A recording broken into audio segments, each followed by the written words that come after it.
राधे राधे, जय श्री कृष्ण। कार्तिक मास 20वां दिन, 20वां अध्याय।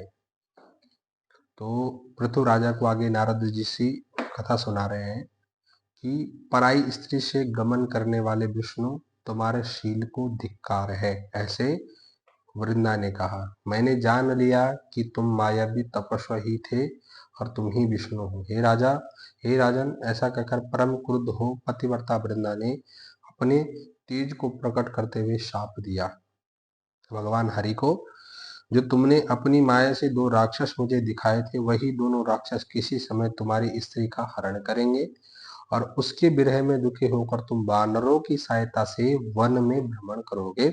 और यह सर्वेश्वर होते हुए भी इस समय तुम्हारा जो है, ये सर्वेश्वर जो इस समय तुम्हारा शिष्य बना है, वह तुम्हारा साथी रहेगा।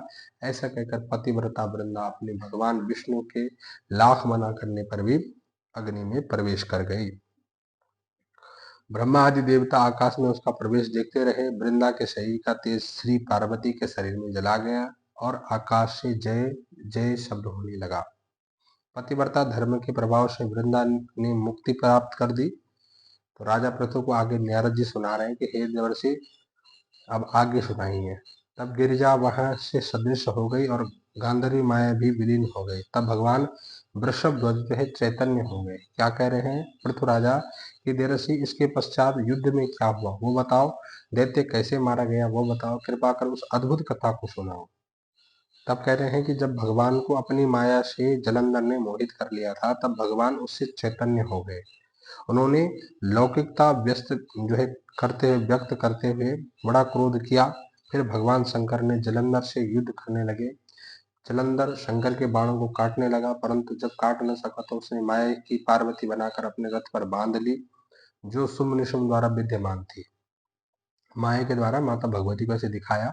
तब अपनी प्रिया पार्वती को इस प्रकार कष्ट में पाकर लौकिक लीला दिखाते भगवान शंकर प्रकृत जनों की तरह व्याकुल होने लगे। भगवान जो है व्याकुल होकर जो है, उन्होंने अब अग्नि पुंज की तरह भयंकर रौद्र रूप धारण कर दिया। अब उन्होंने रौद्र रूप को देखकर कोई भी देवता उनके सामने खड़ा होने में समर्थ नहीं था। यहाँ तक कि शुंभ निशुंभ युद्ध में स्थित होने को समर्थ न हो सके। जलंधर की सारी माया क्षण भर में नष्ट हो गई। संग्राम में चारों ओर हाहाकार होने लगा। शिवजी ने उन भागते हुए शुंभ और निशुंभ को साप देकर बड़ी धिक्कार दिया और उनसे कहा, तुम दोनों बड़े दुष्ट हो, तुमने मेरा बड़ा अपराध किया है। तुम पार्वती को मारते थे और अब युद्ध में भागते हो। भागते को मारना पाप है, इससे अब मैं तुम्हें यहीं मारूंगा, परंतु गौरी तुम्हें अवश्य मारेगी। मैं तुम्हें नहीं मारूंगा, लेकिन भगवती ही तुम्हें मारेगी। शिवजी का ऐसा कहने पर समुद्र पुत्र जलंधर क्रोध में अग्नि के समान प्रज्वलित हो उठा और उसने शिवजी पर अनेकों प्रकार से जो है बाण चलाने प्रारंभ कर दिए। इतने में बड़े शंकर भगवान बड़े क्रोधित थे। उन्होंने अपने चरण गुप्त से, अपने चरण के अंगूठे से बनाए हुए सुदर्शन चक्र को चलाकर उसका सिर काट दिया। एक प्रचंड शब्द के साथ उसका शरीर पृथ्वी पर गिर गया। महान हाहाकार होने लगा।